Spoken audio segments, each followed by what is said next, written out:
Welcome back. You're watching a special broadcast on Union Budget 2024. I'm Munmun Bhattacharya, and in 2 hours from now, India's Finance Minister Nirmala Sitharaman will present a 7th consecutive Union Budget in India and the first budget in the third term of the Modi government. Our reporters are tracking closely expectations from the budget, and economists and analysts are sharing their perspectives with us on the upcoming budget too. So keep watching DD India for accurate and comprehensive updates and analysis on the budget in India. Here are the top stories.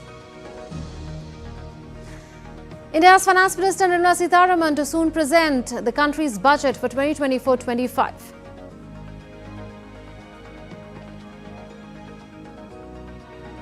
India's chief economic advisor says the country's economy is on a strong wicket and on a stable footing amid global challenges. Economic growth projected at 6.5 to 7%.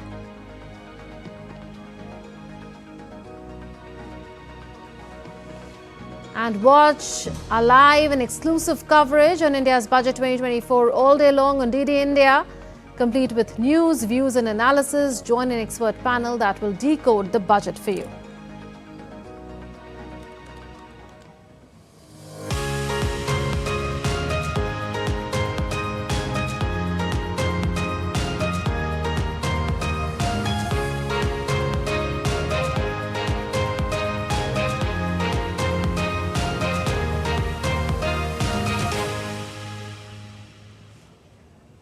So the countdown to India's Budget 2024 is well and truly on. Finance Minister Nirmala Sitharaman will present the 2024-25 budget in the lower chamber of the country's legislature at 11 a.m. local time, that is 5:30 GMT.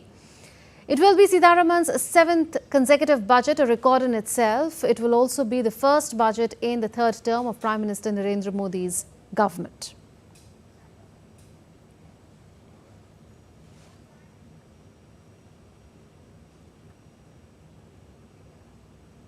And soon after the budget, Minister Sitharaman will present the Jammu and Kashmir budget for the year 2024-25 in the lower house of Parliament. This will be the 5th consecutive budget of J&K to be presented in Parliament in the absence of a legislative assembly in the Union Territory. This being an election year in J&K, some welfare measures are expected in that budget. Since 19th June 2018, when the BJP withdrew its support to the Mehbooba Mufti-led government, Jammu and Kashmir is without an elected government, and hence the presentation of this budget in India's Parliament.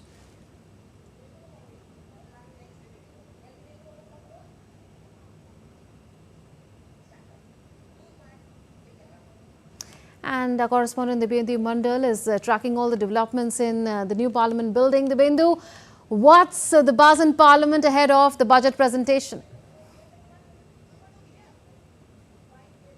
Morning, Munmun. Of course, Parliament will come to life just in about 15-20 minutes from now.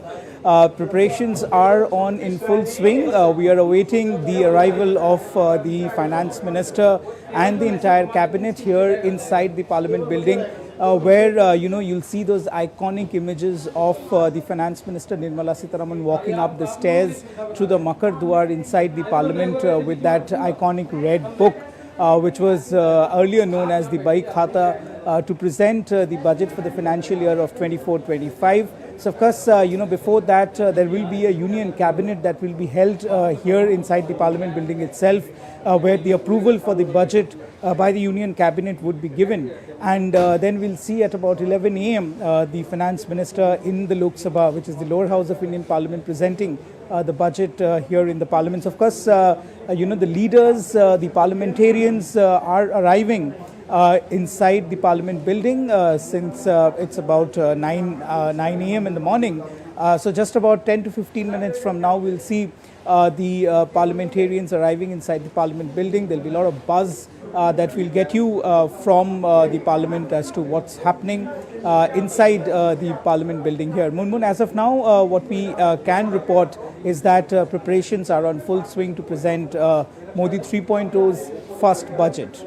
Yes, Dibendu, we heard the Prime Minister yesterday at the start of the budget session appealing to all to ensure constructive debate and discussion in the budget session. Will the opposition's conduct in Parliament today be a litmus test to how this session could pan out in terms of productivity?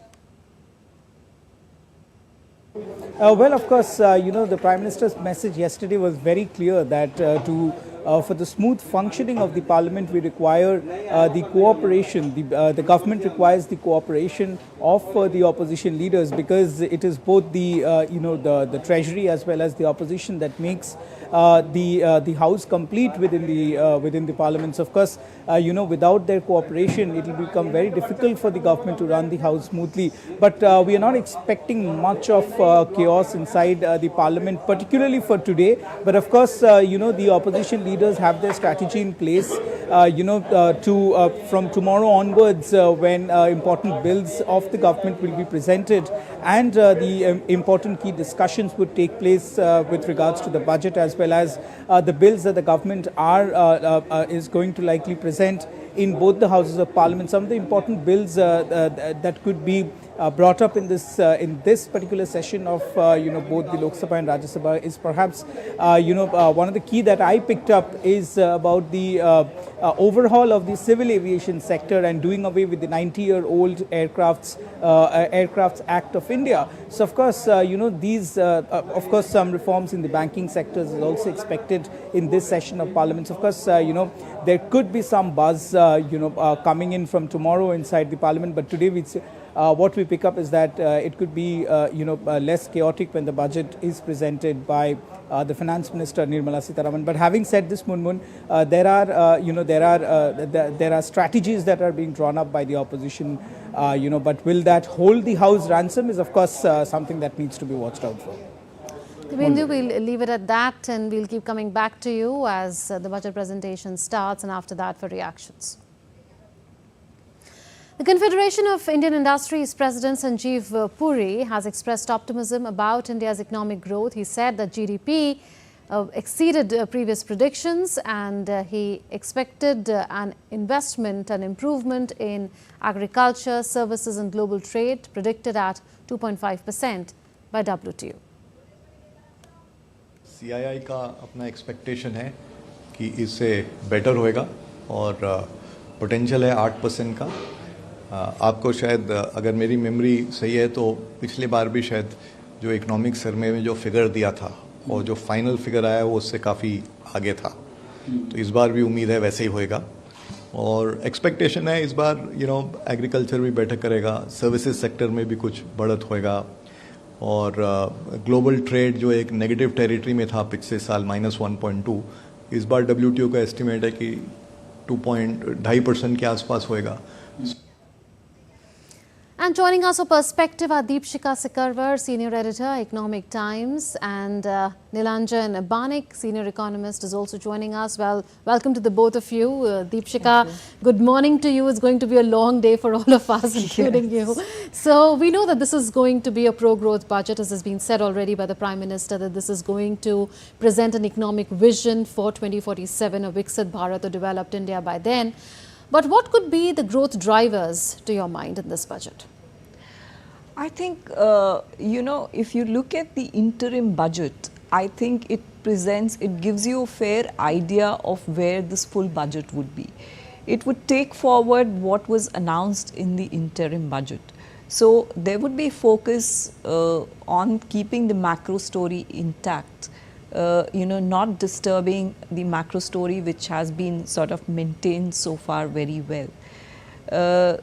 Provide for some stimulus to, get private investment to kick in, and if you saw the economic survey, it sends out a very clear message that private sector is not doing enough. It is largely the government capex which is sort of filling in. So private sector needs to sort of gear up now. So probably a nudge on that count. The other part, I think a significant part would be on job creation, something for the industry, particularly for the small and medium enterprises. What kind of, some kind of incentives, some maybe creation of a fund for them to ensure, easier credit for them. Easing compliances for businesses, not just MSMEs, but also the broader industry. The startup sector. Getting the job story right also means that India needs to get its investment story, on board now. So what can you do for that? Get manufacturing sector to kickstart. So, expansion of PLIs, maybe get some more sectors under PLIs like leather, which are, employment generators. We've seen lot of work happen in the IT sector, tech sector. India is becoming a major hub for GCCs. So maybe some kind of a framework, some interventions to ensure India becomes part of the global value chains. Right. So hold your thoughts. These are visuals of Finance Minister Nirmala Sitharaman outside the Ministry of Finance, flanked by the budget makers, the various secretaries in the Finance Ministry in the Government of India, besides the Chief Economic Advisor. The budget making process generally starts 6 months before the budget presentation. This time it is the general budget, months after the interim budget was presented on the 1st of February. It is a long winding exercise, a lot of effort, a lot of hours goes into this, and the start of the printing process is marked by a halwa ceremony, remember, and the Finance Minister now posing in front of the cameras with the red Bahi Khata. In it there is a tablet which is made in India, and that of course is representative of India's strides both under Make in India as well as Digital India. Finance Minister Nirmala Sitharaman introduced this change from the briefcase to the Bahi Khata in 2019, and later 2 years after, in 2021, she replaced the papers with a Made in India tablet. That was after the COVID-19 pandemic. And now the Finance Minister as well as the team of the budget makers are now headed to the Rashtrapati Bhavan, where they would be meeting President Draupadi Murmu, and after that meeting she'll be headed to the Parliament, where of course the cabinet meeting will take place, and then the budget presentation takes place. Well, Deepshika, your thoughts on what we just saw. We know that the budget making process is really a long winding process, and the budget makers are quarantined. There's a halwa ceremony, which all of us know, but a lot of effort really goes on behind the scenes. Since you are somebody who's tracked the processes and the budget making exercise over the years, give us a sense of how it is really to be, say, somebody in the Ministry of Finance, say, the banking secretary or the financial services secretary or the finance secretary for that matter, and to monitor the whole process. A lot of effort, rightly as you said, Munmun. So this time around, if you see, they did not get much time because this is the full budget after the elections. So definitely it's a long drawn process. First step is, you start the ministries on what kind of funds infusion they need, what kind of allocation they need. If they are looking at some kind of a new scheme, so that is the first step, and then it starts with what exactly is the condition of the economy, where economic survey sort of gives a wide picture. Which sectors, which areas require some sort of support, which require some sort of interventions, and you have a wider, process of consultation with key stakeholders. So FM had this round of consultations with economists, social sector experts, industry. So you seek inputs from all of them, and then sort of work out something, this document which we will be sort of getting to know in some time from now, keeping in view all the inputs that have been received from ministries, departments, all the stakeholders, and within your so-called budget per se, within what your purse allows. Absolutely. So there you heard. Right. So these are visuals that we are getting on your screens of Finance Minister Nirmala Sitharaman having entered the Rashtrapati Bhavan now, where she will be meeting President of India Draupadi Murmu, and from there on she'll be headed to the Parliament, where she'll be attending the cabinet meeting. And after that, the presentation of the budget takes place at 11 a.m. India time, that is 5:30 a.m. GMT. All eyes on that, because the Prime Minister has already promised that this is going to have an economic vision or blueprint of sorts for a Viksit Bharat or a developed India to be made by 2047. So a lot of eyes would be on the cues that this particular budget presentation will make, not just for the next 5 years, but for the next so many years up to 2047. So earlier, the finance minister had left Ministry of Finance building in North Block, where she had posed in front of the cameras with the red Bahi Khata in her hand and a Made in India tablet in it.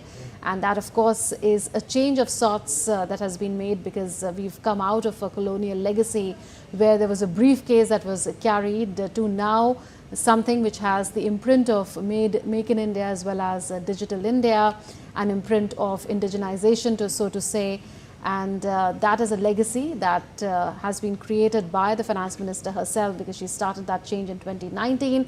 A lot of expectations from this budget, as we've been discussing. There are expected to be growth drivers in this budget. The GDP has already grown by around 8.2% in the last financial year. And the economic survey says that the next fiscal year, which is the current fiscal year that we are into, will see a growth of around 6.5 to 7%. World agencies like the World Bank, IMF, they're all bullish on India's growth. India is already the fastest growing large economy. Besides that, of course, India aims to become the third largest economy by 2030 and a $5 trillion economy in around 2026. Deepshika Sikarwar continues to be with us. Deepshika, if you come to the common man before we get into the macroeconomic picture, you've already given us a sense of that.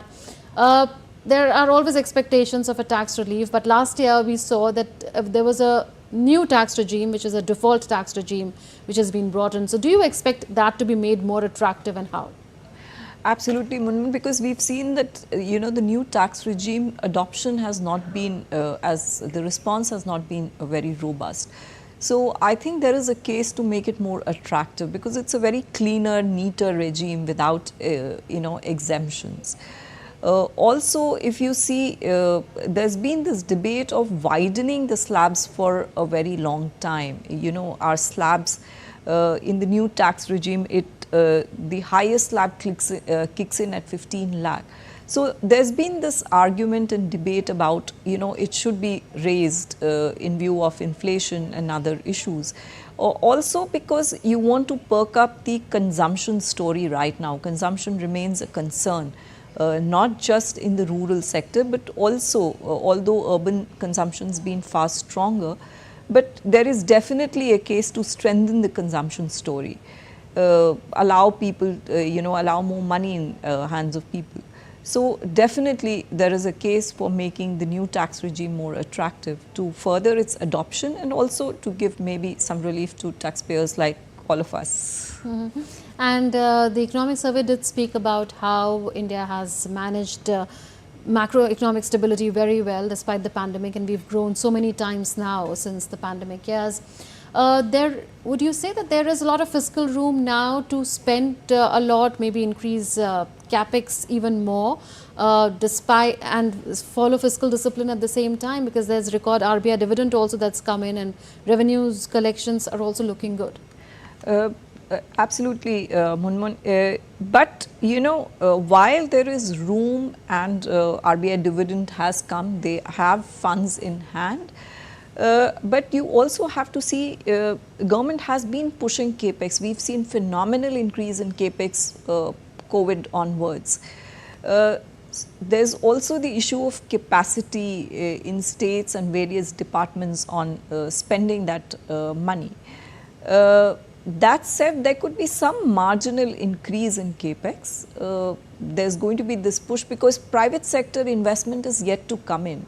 And I think government at every point is nudging the private sector to sort of come in and start investing, which has begun to happen in some select sectors, but it is yet to take off in a big way. Mm-hmm. So I guess the idea would be to continue with capex support for some more time till private sector really comes in.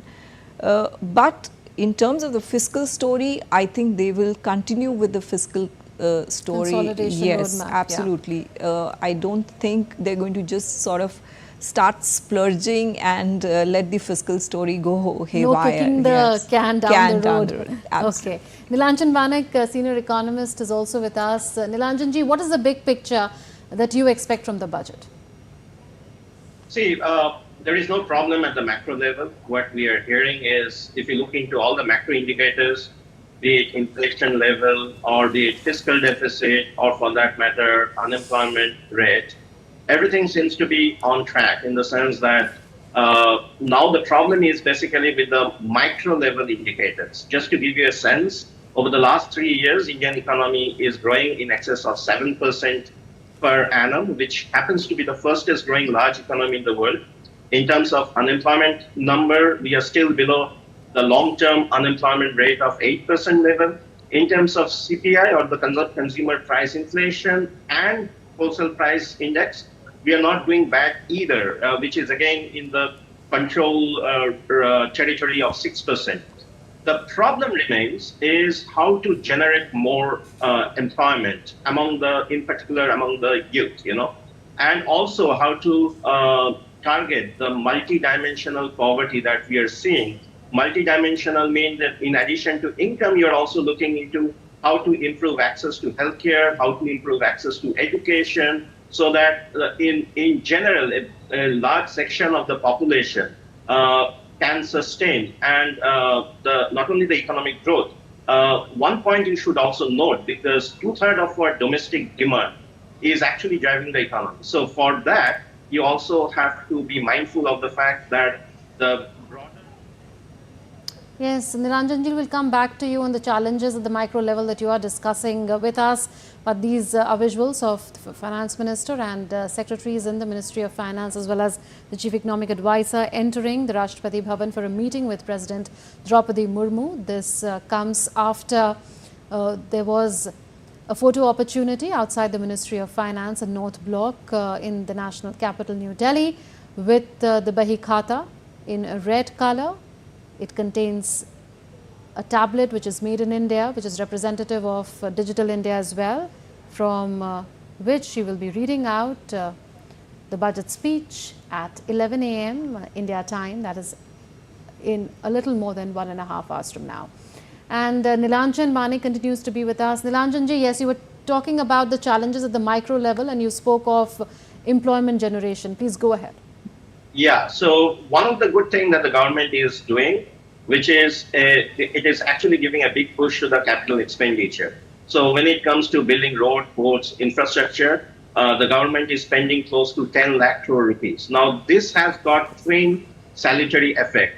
One, it is actually creating employment for not so skilled type of labor. So also it is creating complementary business opportunity. For instance, when you are building a road, you also see private hotels or some restaurant being built up in order to complement that road building activities. Likewise, when we are building the airports, you also see a supply chain moving downward and trying to help some small and medium enterprises. So the big push which is coming through the capital expenditure is actually going to create more employment, in particular in the domain of not so skilled type of labor.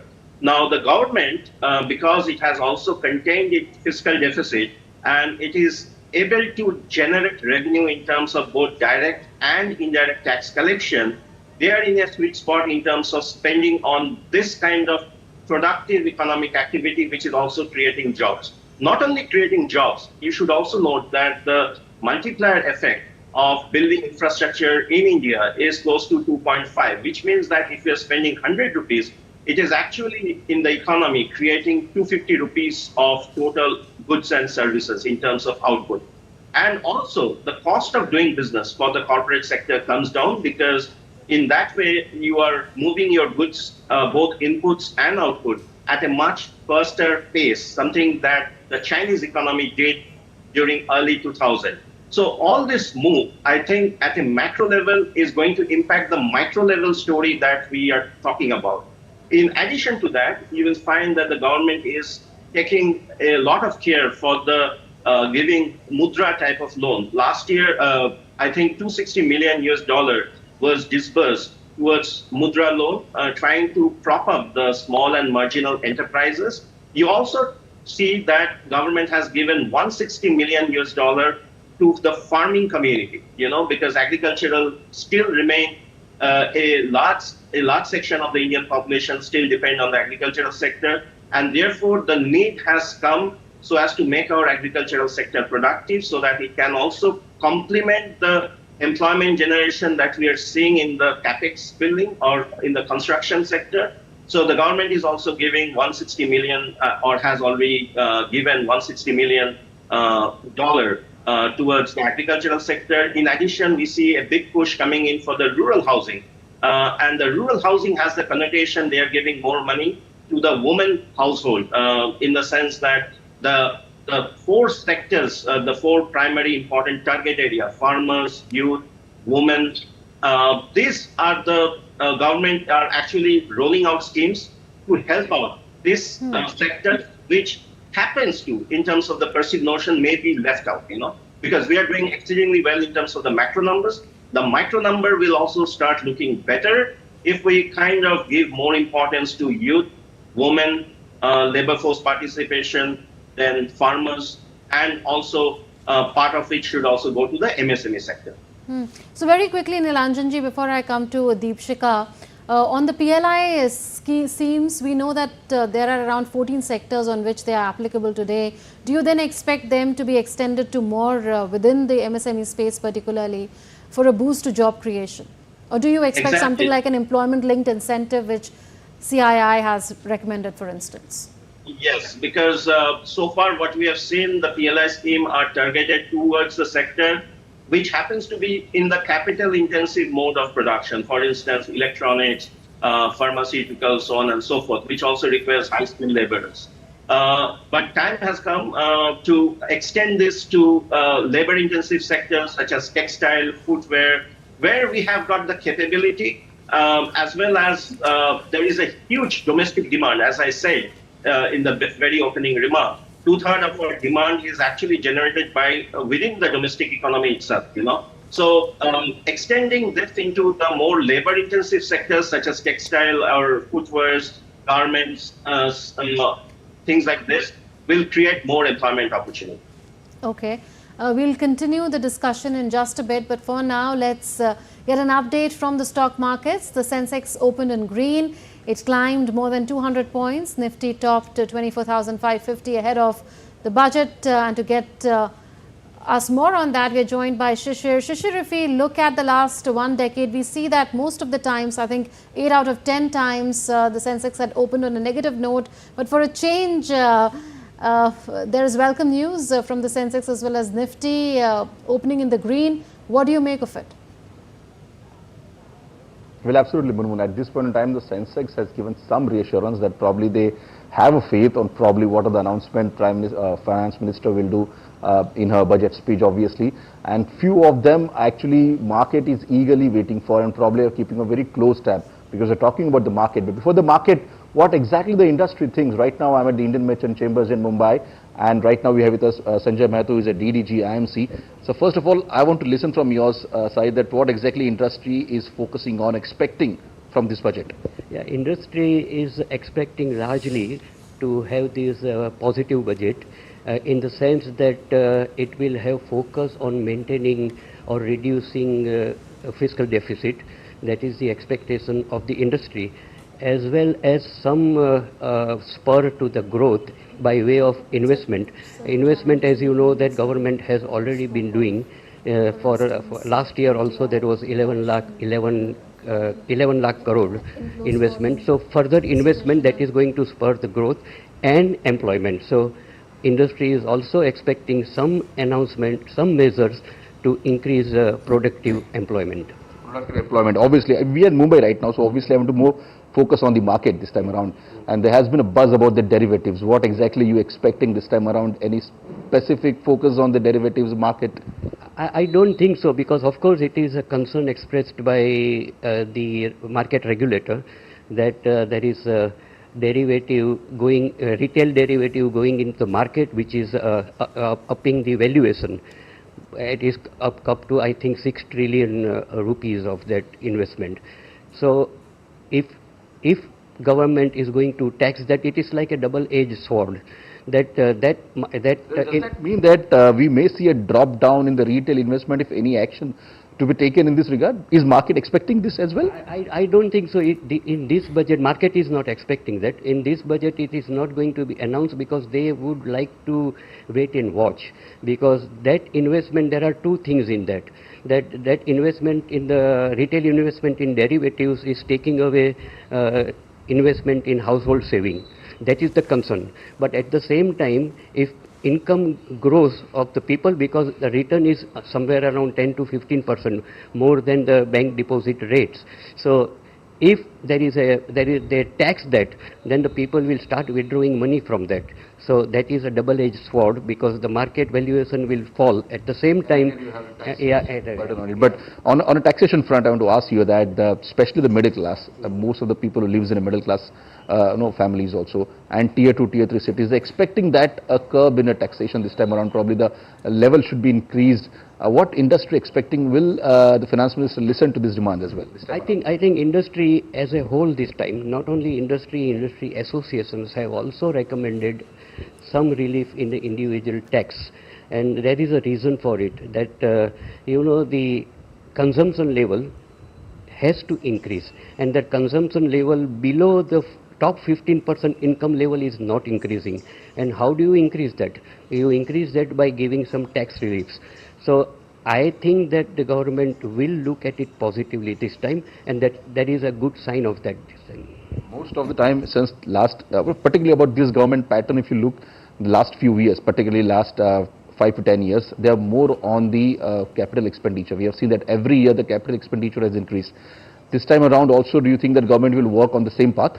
That is, of course, it will say investment and capital investment, public spending is going to continue with this government. Absolutely. So the industry has already factored in that probably there will be another good kind of chunk that government probably focus on the capital expenditure. Well, obviously, Munun, these are some of the facts and expectations that industry is thinking that the government is focusing on. But obviously, not just industry, we also try to ask about the market perspective. We have seen here that Sanjay sir said that obviously there has been budge as far as the market options are concerned, especially from the retail perspective. But will the government take any action in this budget? It looks quite grim at this point in time. Right, Shishir, we leave it at that. Thanks for joining us from Mumbai.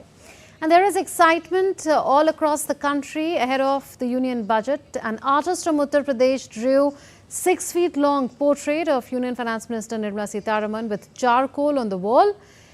Nirmala Sitharaman is set to present the Union Budget 2024 in Parliament today, marking a 7th consecutive budget presentation.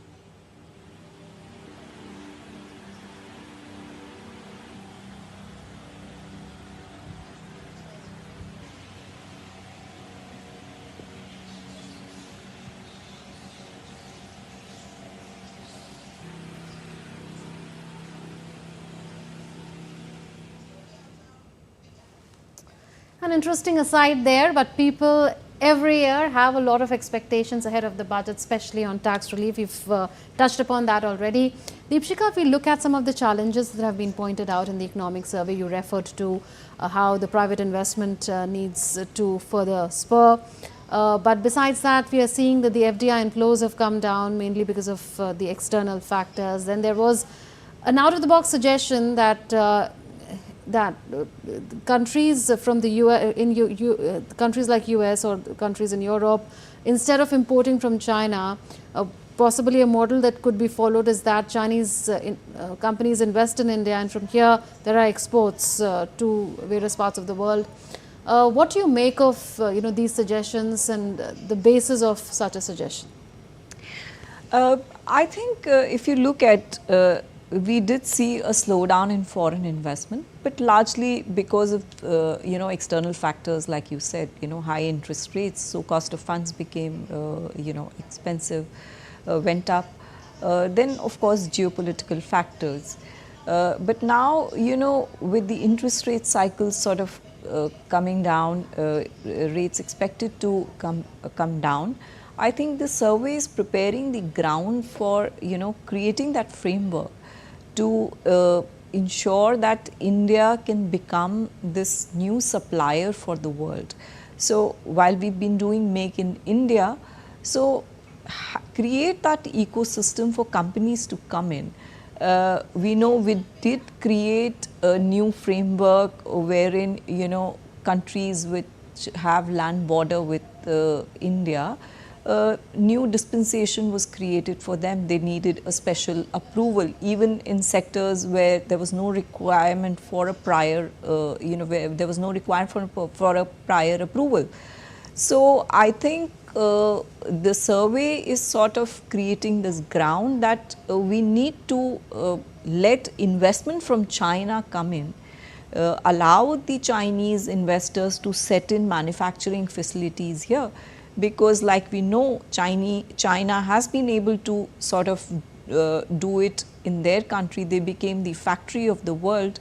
So allow them to come to India, allow them to set up these factories, and then they can supply to rest of the world. Because post-COVID, we've seen this geopolitical concern around China, and everyone is looking at diversifying their supply chains.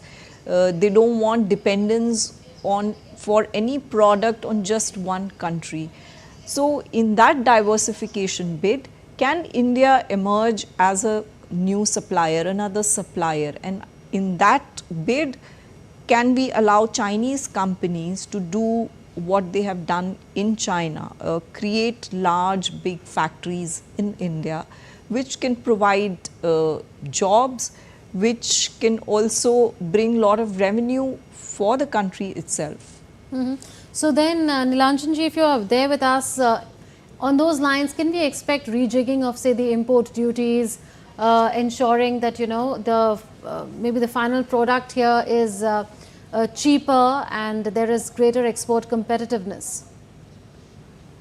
At a point of time, you have to give some advantage to the domestic industry to grow. So in that way, what has happened between 2010 and as we speak, this little bit increment in import duty, I think, is in a way trying to handhold the domestic manufacturing sector. And mind you, this is not happening in India alone. If you look into the US economy, or for that matter, some of the European countries, you'll also find that they are actually have increased the import duties from China. Now, what the Chinese actually did to get away from this increase in import duty, they have started shifting their production base to for instance, in the greater Mekong sub-region, be it Vietnam, be it Thailand, be it Laos, PTR. So most of the factories over there, which are now exporting to rest of the world, are actually Chinese origin factories, you know. So India should also be trying to learn from the Chinese experience, in the sense that here the state should come and intervene. And when I say state, it's not the central government alone. You should also see the state government trying proactive role in terms of giving better electricity connection, providing single window clearance and stuff like that, which has more to do with the institutional economics, as we say. So in that way, basically what I'm trying to argue is the cost of doing business as well as the ease of doing business. Both these components are very important for the private sector, manufacturing sector to flourish in the Indian economy.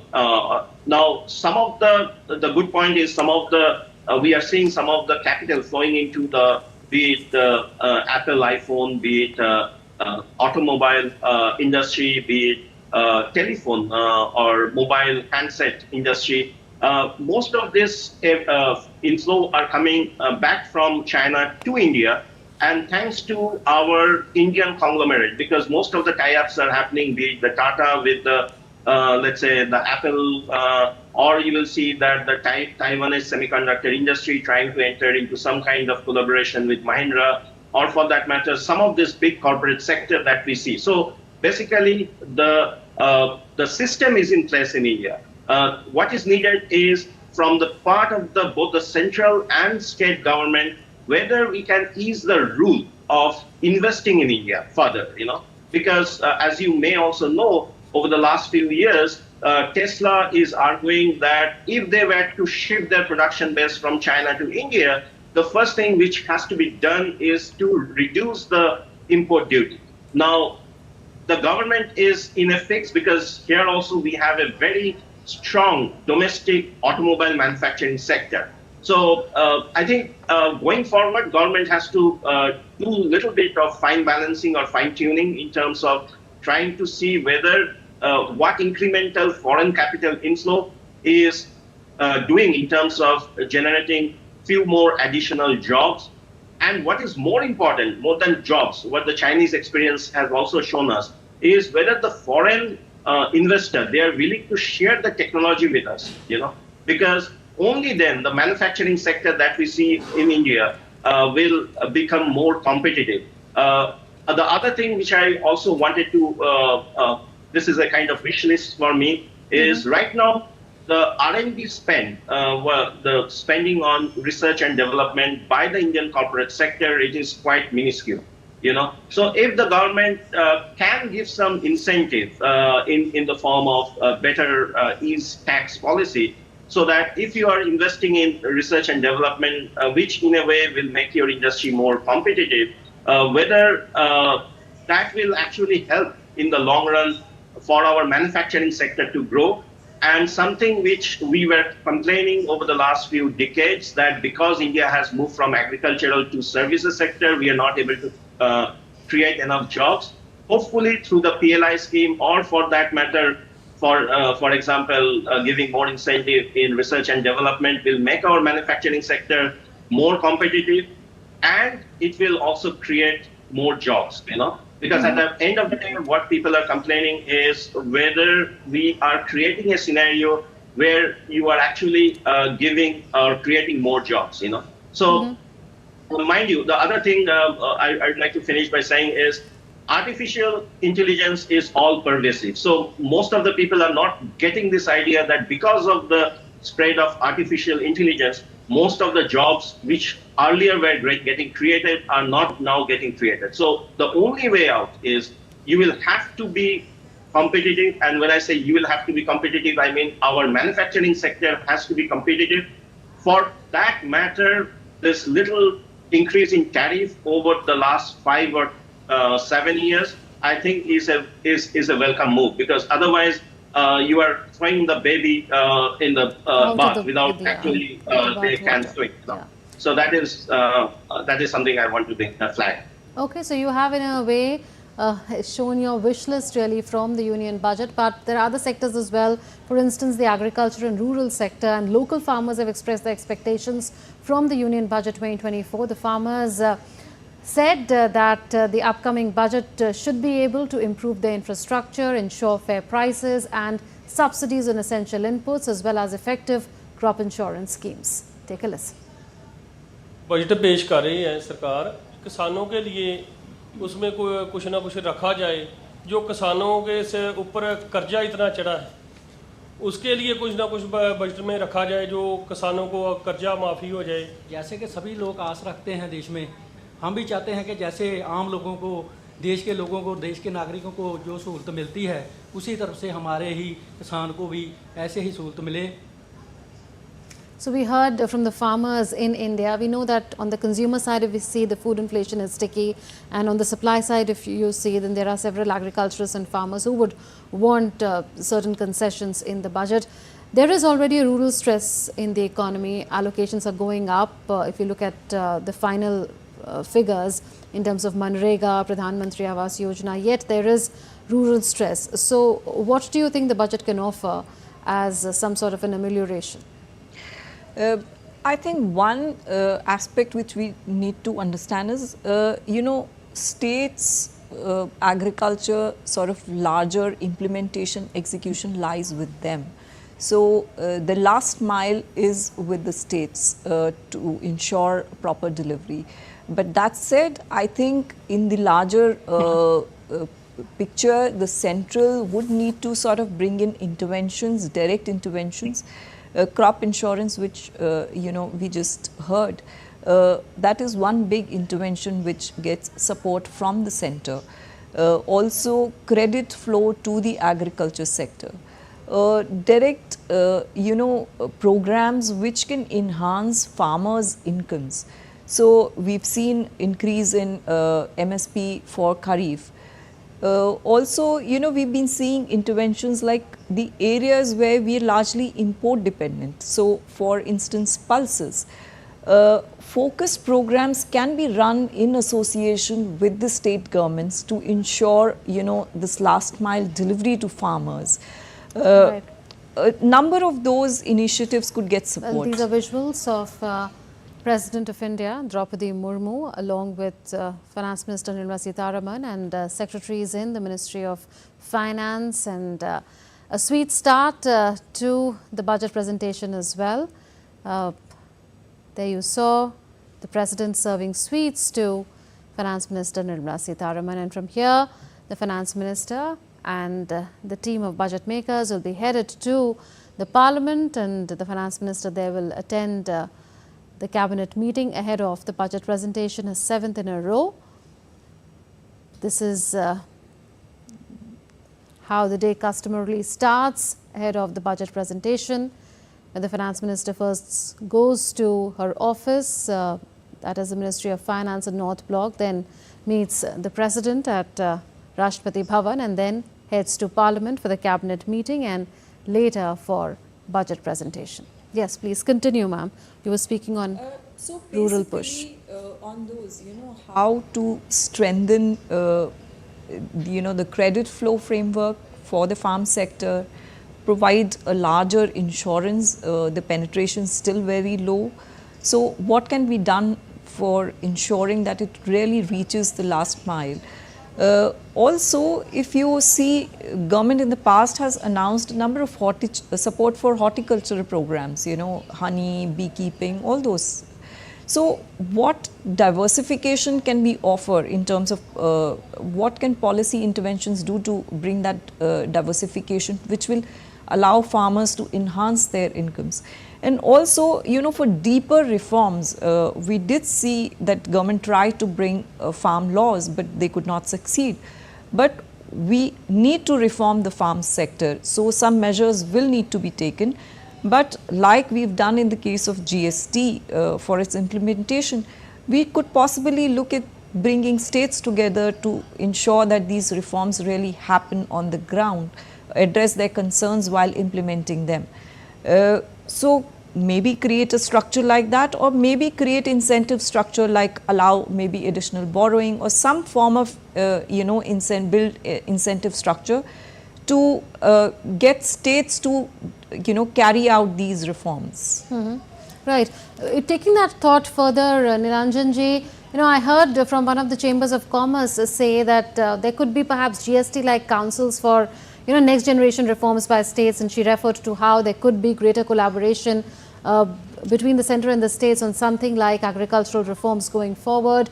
Do you think that that is the need of the hour for India, that you need greater collaboration and understanding, which is what the Niti Aayog is trying to do, but do we need additional layer of coordination and collaboration, maybe a GST council-like framework for better coordination between centre and states on various issues? Nilanjan ji, are you there?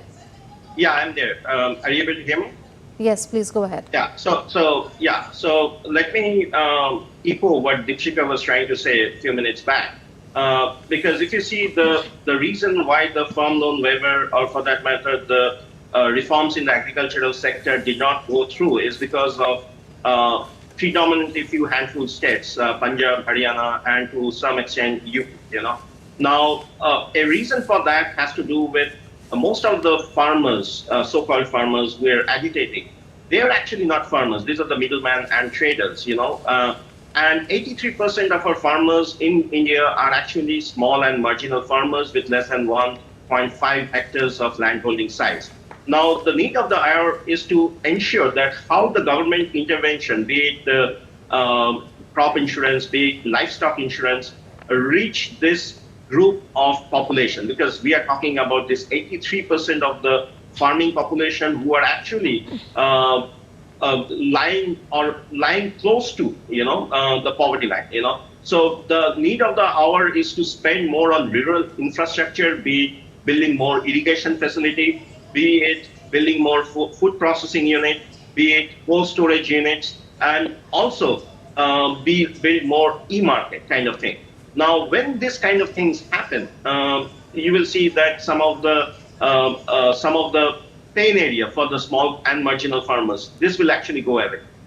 Coming to the GST and the greater collaboration between states and center, with this example, I want to highlight one issue that, for instance, if there is a political will in the state of Punjab that, okay, we are going to go ahead with the farm sector reform, I think Central would not find it that difficult to implement the farm reforms that we are talking about.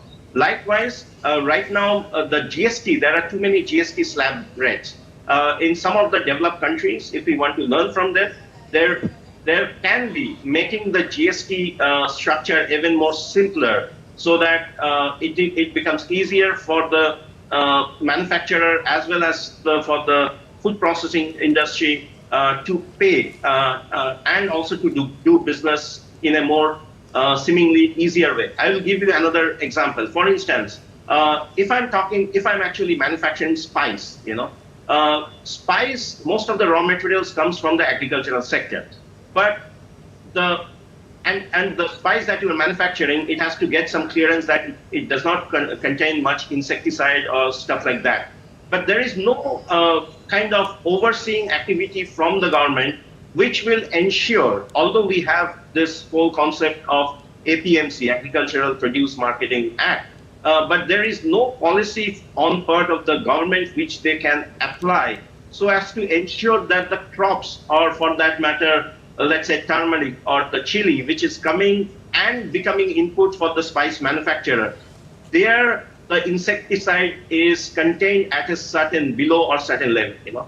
So just to say the spice manufacturing unit saying that you will have to ensure that your spice manufacturer, whatever spice you're manufacturing, does not contain that much insecticide, I think a better way would be, because most of our spice manufacturer can add to our export also, But because of the insecticide or pesticide that we see being given to the crop, most of the spice manufacturer, their product are getting rejected by the US or for that matter European countries. But one good thing what the government is doing is it is increasing more emphasis on green energy. It is also giving emphasis on growing crops which are climate resistant, in the sense that we have seen how much the heat wave and the climate factors is creating havoc for the agricultural output, So in that way, the government has done the right thing, A, to push for more solar and hydroelectric energy, which is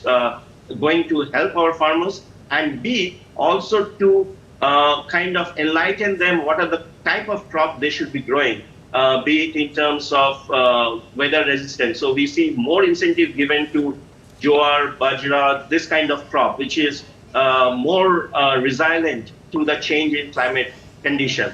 The other thing, again, that's a wish list for me, is, as I said, 83% of the farmers, the small and marginal farmers, many of them, we have done a survey which showcased that many of them have no idea. They have no idea that what are the different type of incentive or schemes that the government is running. For instance, if you talk to any farmers and ask them what portion of the livestock insurance they are eligible for, if they are going to take loan from the public sector bank, they have no idea. If you ask them what portion of the crop insurance are covered in the public sector loan they are taking from the bank, again, they have no idea. So financial... Yes, we'll come back to you. These are visuals of the finance minister and the budget makers now entering the Parliament building for the presentation of the budget, and before that the cabinet meeting. The Bahi Khata in the finance minister's hands, and standing next to her is Minister of State for Finance. The red Bahi Khata contains a tablet. Like we've been saying, it's a representation of both Make in India as well as Digital India, a seal of indigenization, of an Indian touch to the budget making process, the budget presentation process as well, because we've now come a long way from those years when the finance minister used to carry a briefcase. In 2019, and Finance Minister Nirmala Sitharaman changed that tradition by carrying a Bahi Khata with a tablet in her hand. So it's a paperless format, which of course is a message for sustainability as well as for digitalization. And all the secretaries in the Ministry of Finance who were part of the budget making process, who were taking inputs, putting the entire budget together, so to say, were standing behind her as they posed in front of the cameras. Now the Finance Minister heads for the cabinet meeting, and after that the presentation of the budget. Nilanjan ji, coming back to you on what you were telling about the need to create more awareness among farmers on the various schemes that have been brought out for them, for instance, crop insurance.